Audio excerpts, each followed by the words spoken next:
Thomas from Friends International Leeds, and I'm in charge of doing training. We've done 2 days of training with the Christian Union, and it's gone really well, helping them to make friends cross-culturally, explain the good news of Jesus cross-culturally, and to welcome international students from all over the world.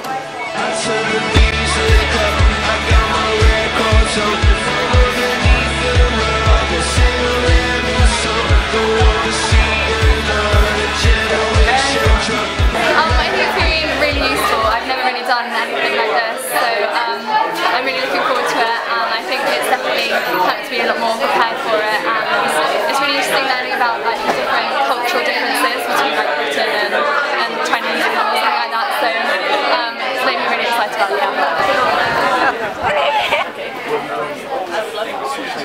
Hi, I'm Paul. We're just welcoming people into the free cafe, offering free tea, coffee, hot chocolate, it's a popular one. And also advertising evening events.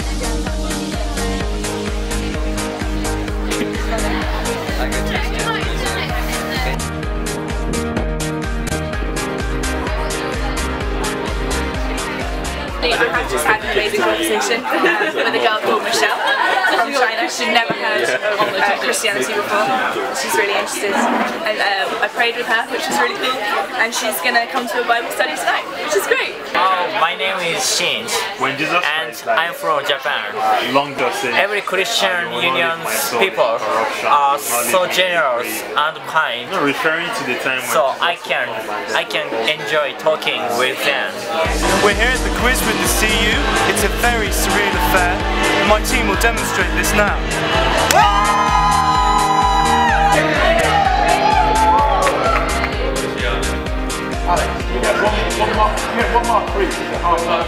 So we're doing a Bible study during the break, introducing Jesus to some people who've never heard before in this group, and some experienced readers of the Bible who are more Christians than the other group.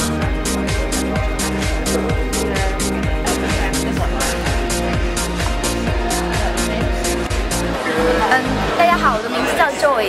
今天的话非常高兴大家能够来到圣乔治教堂。我希望你们都能够享受今天的礼拜，然后我们都可以成为朋友。谢谢。Are you a new student? Yeah. This is your first time in church? We hosted a welcome service for international students at the end of International Freshers Week. There were about 60 or 70 guests from different countries, mostly from the Far East. We had a great time hearing the gospel explained really simply and having a really straightforward message for a lot of people who have never been to church before. Certainly it may have been for the very first time they were in church. And we probably sang 2 or 3 songs with refrains in different languages. Our prayers had a very international focus for the morning, and we used a lot of non-verbal communication. We used some sign language, we used some actions in some of the songs with the kids, just to help people who didn't use English as a first language. I think it's a fascinating opportunity to have the gospel explained really clearly for guests, because it helps you to re-establish your base, why you do church, what the point of being together as a community is about. I also think it's incredible for the church to demonstrate this gospel hospitality, this gospel-inspired hospitality that we're called to as Christians. And I think it was inspirational, and it certainly lifted our awareness of the challenges facing people coming to the city, and it's helping us in our kind of missional outlook as a whole church. And it's an incredibly lonely experience to go overseas, whether it's on a short-term trip, whether it's for a much longer period of time, 2 or 3 years. And so the church has a real role to play in providing that sense of community, both for Christians and for non-Christian international students. And within that, obviously, creates space for communicating the gospel, but it's a really key opportunity to share Jesus' love with people from all across the world. We've had a great welcome service here for the international students at St George's Church, and now the international students are off to local people's homes for a lunch. I'm sure that they'll have a really good time. I'm Linda, and I really enjoy getting involved with the international students here at St George's. It's really good having international students round for a meal because we have a fantastic time. They're always really appreciative, and we enjoy it, they enjoy it, and we just have a really good day. Anybody can do it, honestly. It's you don't have to be a good cook or a good chef, as long as you're warm and hospitable to people. anybody can. It's really important to welcome international students here because it means such a lot to them. They've come a long way, they're away from home, and sometimes the most important thing for them is to be welcomed into a British family and made to feel at home here. Before I came and got stuck in with international freshers, it was pretty low on my list of priorities. I didn't have much time for it, I hadn't really thought about it much. I was too busy thinking about freshers and all the stuff that goes on, Club Angels and all that exciting stuff. Now that I've done it for a week, that has changed.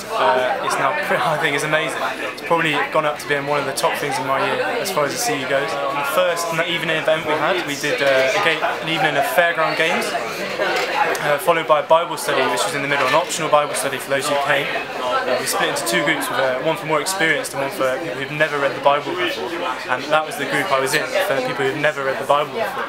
It was amazing. It really was a privilege to be able to open up the Bible, to talk about Jesus, to share what He's done in my life with people who've never heard of Him before.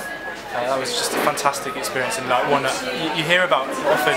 The missionaries getting that opportunity, but it's right here on our doorstep in the Riley Smith Hall, talking to people who've never even heard of Jesus. If you want a chance to talk about Jesus to people who are willing to hear it, who are open and interested and excited to learn about new cultures, then this is definitely for you. It's a fun week. We've had such a laugh this week. Really good time to get involved just before freshers. That's all really busy. This is a nice way to start the term, and it's just we're opening the gospel and sharing the gospel with people who've never heard it before, and that's exciting. So if you want to do that, then this is for you. Would I recommend it? Yes, I would.